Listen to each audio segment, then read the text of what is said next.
Steam curls through a crowded railway station as exhausted soldiers shove past merchants, guarding battered wooden crates. One crate bursts open.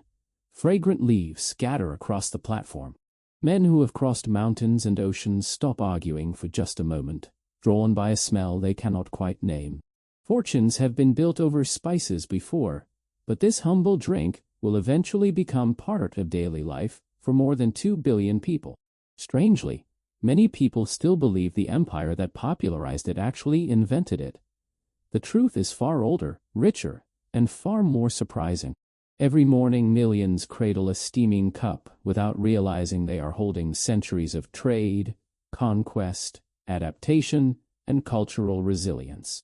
Today, many call it chai tea, even though the word chai already means tea. The name sounds harmless enough, but behind that tiny misunderstanding lies an extraordinary story stretching across ancient forests, caravan trails, royal courts, colonial boardrooms, crowded train stations, and family kitchens where recipes survive without ever being written down. Long before Britain ruled India, before massive plantations covered misty hillsides, and before advertisements convinced workers to sweeten every break with milk tea, people across Asia already treasured tea in countless forms. Legends trace its discovery to ancient China, where Emperor Shennong supposedly watched leaves drift into boiling water around 2737 BCE. Historians debate whether that famous tale actually happened, yet archaeological evidence confirms tea drinking became deeply rooted across China thousands of years before European ships appeared on Asian horizons. As dynasties rose and fell, tea transformed from medicine into ritual. Monks carried knowledge across mountain paths.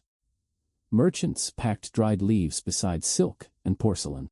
Travelers discovered that every region brewed tea differently, reflecting local climates, beliefs, and available ingredients. Some preferred delicate infusions, others added herbs. Across the Himalayas, butter-enriched tea for harsh winters. Farther west, spices shaped entirely different traditions. Tea was never just one drink. It became whatever local people needed it to become. India already possessed an astonishing relationship with medicinal plants long before commercial tea farming arrived. Ancient Ayurvedic traditions blended ginger, black pepper, cardamom, cinnamon, cloves, fennel, and countless other botanicals to balance health and flavor. These warming spice mixtures comforted families through monsoon rains, cold mornings, illness, and celebration alike. What they lacked was widespread access to cultivated tea leaves. That single ingredient would eventually reshape everything without replacing the traditions already waiting for it. Here's the twist.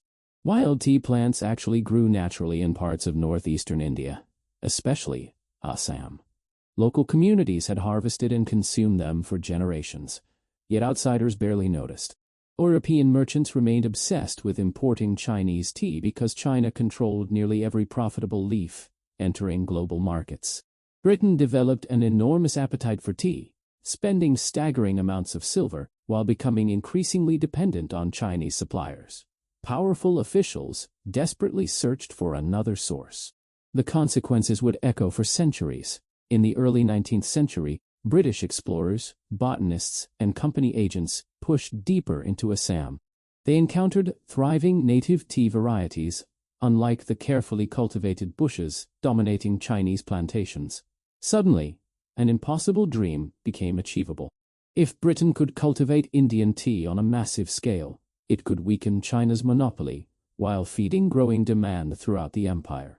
Everything changed. Forests were cleared. Plantations expanded. Labor systems transformed landscapes and countless human lives forever. Plantation owners wanted production, not tradition. Their goal was simple: grow enormous quantities of inexpensive black tea for international markets. Workers harvested leaves under demanding conditions while processing techniques emphasized consistency, transport, and profit. Chests stamped with company markings traveled by river, rail, and sea toward auctions in London. Yet, one enormous problem remained. Indians themselves were not buying enough of the tea produced inside their own country. You would think success was guaranteed. It wasn't. For many families, tea remained unfamiliar or unnecessary. Traditional beverages already filled daily routines. Selling tea domestically required changing habits rather than simply supplying leaves. Marketing campaigns encouraged vendors to offer inexpensive cups at factories, railway stations, and busy marketplaces. Demonstrations showed people how easily tea could fit into everyday life. But nobody expected ordinary Indians to reshape the beverage into something unmistakably their own. Instead of copying British preferences, households blended strong black tea with simmering milk, generous sugar, and treasured spices inherited from generations of Ayurvedic practice. Cardamom brightened every sip. Ginger added warmth. Cinnamon deepened sweetness. Cloves delivered gentle intensity. Each family adjusted proportions through memory instead of measurements. The drink spread because it reflected local taste rather than colonial instruction. Ironically, the empire that expanded commercial tea could never fully control what people created with it. And that remarkable transformation was only the beginning. The drink soon escaped the limits of plantations, railway platforms, and factory gates. Street vendors discovered that a steaming kettle could gather strangers faster than almost anything else. At dawn, before markets opened, chai welcomed laborers heading to work. At sunset, it reunited neighbors eager to exchange stories. Tiny roadside stalls became places where politics, cricket scores, business deals, and family news mixed as naturally as milk and spices. A single cup often mattered less than the conversation surrounding it. As the decades passed, every region gave chai its own personality. Kashmir favored fragrant saffron and almonds. Gujarat leaned toward sweetness. Bengal embraced bold flavors. In Maharashtra, countless commuters began their mornings with quick cups served in crowded stations. Southern India developed its own variations influenced by local ingredients and traditions. There was never one authentic recipe, because authenticity lived in the people preparing it. Every household believed its version was the right one, and somehow they were all correct. Then came another turning point. India fought for independence, and the symbols of everyday life quietly changed alongside politics. Chai no longer represented a crop grown for imperial profit. It became part of a shared national identity, shaped by millions of ordinary people. The same plantations established to strengthen colonial trade were now supplying a drink woven into the rhythms of an independent nation. History had flipped the script. A tool of commerce had become an expression of culture. Meanwhile, something curious was happening overseas. Western cafes and supermarkets began introducing customers to a sweet, spicy beverage they called chai tea. The phrase spread quickly through menus and advertising campaigns, even though it literally translated to tea. It was a small linguistic mistake, but it revealed something larger. Much of the world was discovering the drink without understanding its history. The name sounded exotic, while the centuries of trade, migration, and cultural exchange behind it faded into the background. The real story was even stranger. The spices that define masala chai came from traditions far older than British rule. Tea cultivation expanded dramatically under the empire, but the flavor that people now associate with chai was shaped by Indian families, cooks, healers, and street vendors who blended imported leaves with local leaves. Knowledge passed from one generation to the next. In other words, Britain helped expand the tea industry, but it did not invent chai. It certainly did not invent the spices. What became famous around the world was a collaboration created by history itself. Today, India produces billions of kilograms of tea every year, making it one of the world's largest tea producers. Yet statistics tell only part of the story.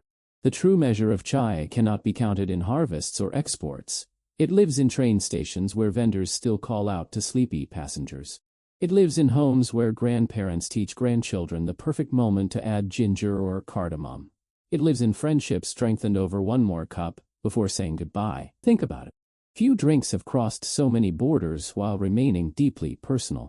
Chai traveled through empires, survived economic upheaval, adapted to changing tastes, and emerged stronger because people refused to prepare it exactly as they were told. Instead, they made it their own. Every small adjustment, a little more milk, an extra clove, less sugar, a longer simmer, became an act of creativity repeated millions of times across generations. And that brings us back to the crowded railway station where this story began. The aroma drifting through the air was never just the scent of boiling tea leaves. It carried echoes of ancient forests, Himalayan trade routes, Ayurvedic wisdom, colonial ambition, global commerce, and family traditions that no corporation could patent.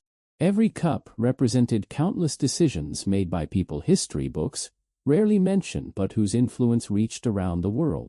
So the next time someone says the British invented chai, you'll know the truth is far more interesting. They helped transform tea into a global business and renamed a drink that already had a name. But the chai loved by millions today was crafted in Indian kitchens, perfected at roadside stalls, and preserved through generations of ordinary families who understood that recipes are more than ingredients. They are memories. More often, it is rewritten by the people who quietly make it their own, one cup at a time.